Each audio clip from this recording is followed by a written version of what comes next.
Cecil dribbling against Sumler and Gordon, and now Epton comes up almost with the steal, but it just slightly goes out of bounds. Epton seems to be playing with a bit more enthusiasm than he has the last two times we've seen him, playing with some extra hustle. Number 34, Scott Webb, into the ball game for Helix, replacing Hutchison.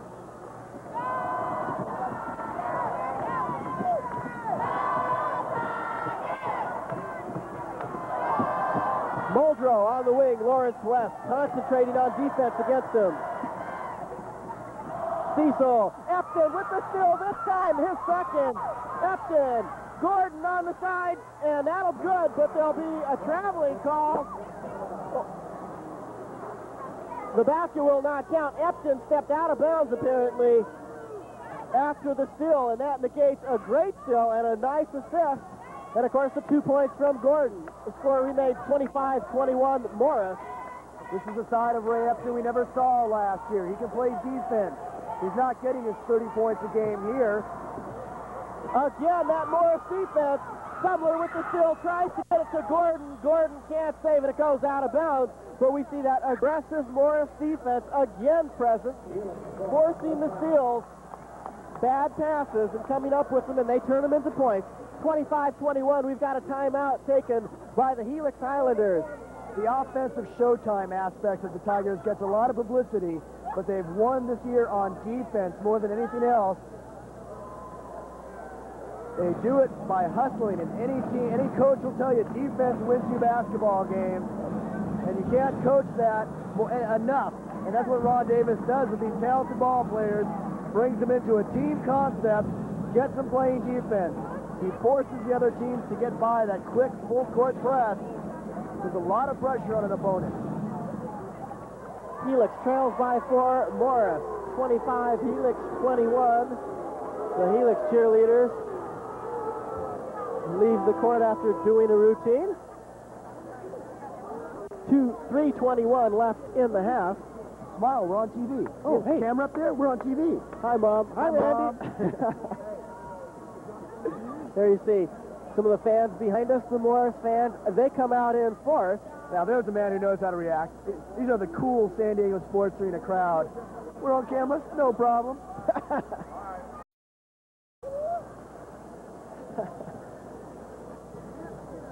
Back to action.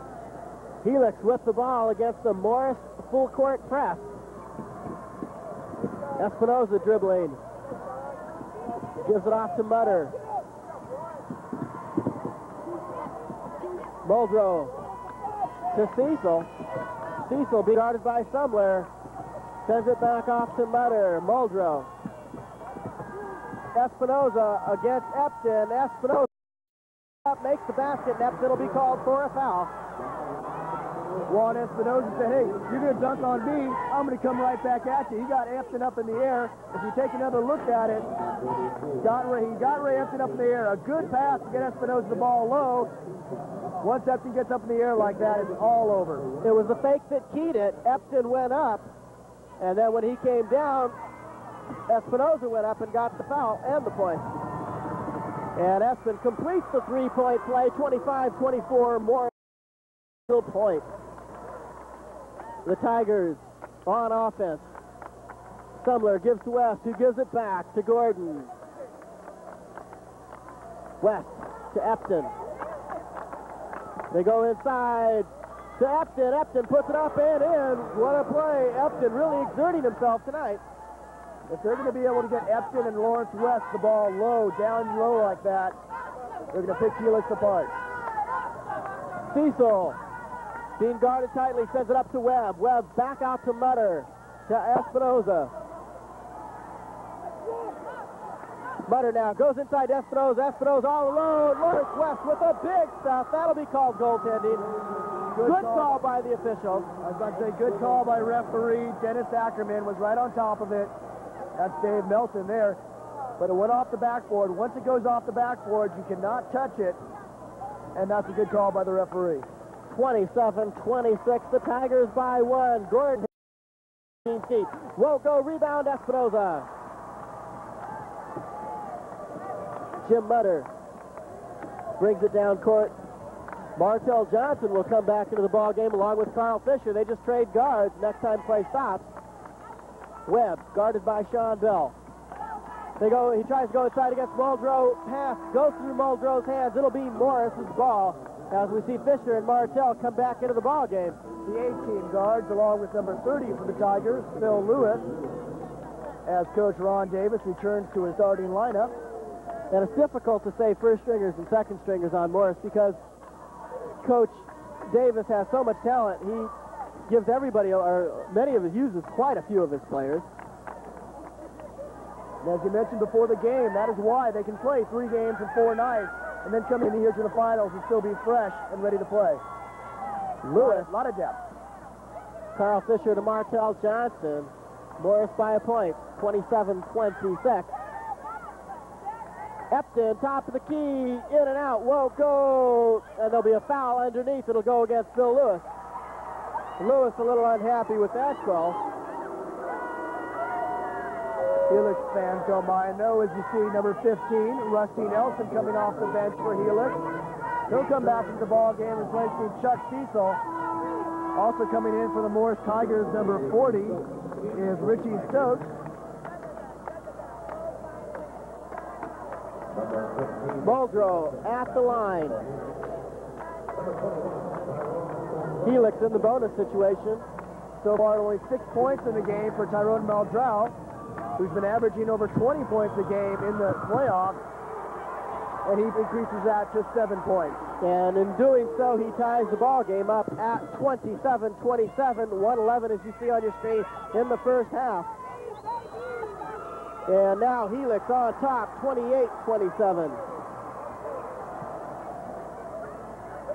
1:08 left in the half. Martell Johnson brings it up court for the Tigers. Martell Johnson will put it up, won't go, rebounds Webb. Mutter. Helix leads by a point. Muldrow. They go inside to Webb. Good move. Webb with a fake, and it's turned away by Richie Stokes, the 6'9 junior. Just bats it out of bounds. Now he's the 8th man coming off the bench. Not bad for an 8th man. They also have David Gaden on the bench, a sophomore at 6'4", who can play with the best of them. Espinoza. Very good team for the next few years, the Morse Tigers. Nelson. They'll work for the last shot with 30 seconds remaining. Webb. Webb goes inside to Muldrow. Muldrow easy, misses the easy 2 points. West with the rebound.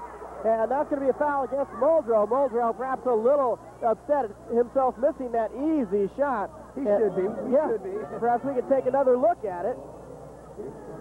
As we'll watch Muldrow underneath here. Misses that easy layup and then commits the cardinal sin of fouling West. Lewis comes out of the ball game. Gaden goes in. Epton also goes out. Gaden is listed at 6'4" in the program, but I believe he's 6'7" or 6'8". He's a sophomore, and he's going to be a good one. He plays with a lot of enthusiasm. Ron Davis must have heard us talking about him. 7 seconds left. Morris is going. Fisher puts up the shot. Won't go. West gets the shot off before the buzzer and puts the Morris Tigers on top at the buzzer, 29-28. Lawrence West, the All-American, with an outstanding shot right there. That's a big turnaround in the last 10 seconds of the ball game, of the first half also. Muldrow misses the layup.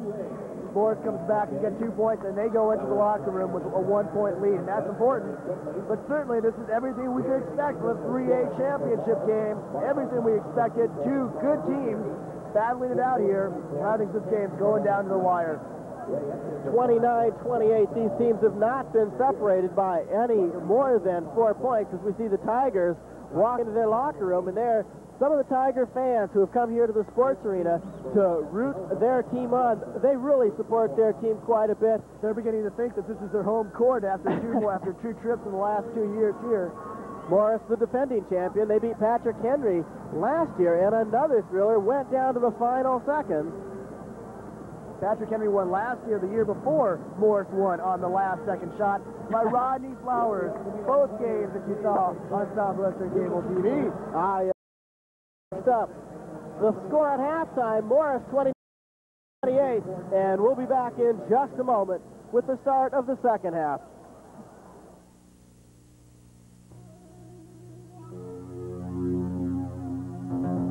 You are watching community programming by and for San Diegans from the Southwestern Cable TV Community Programming Center.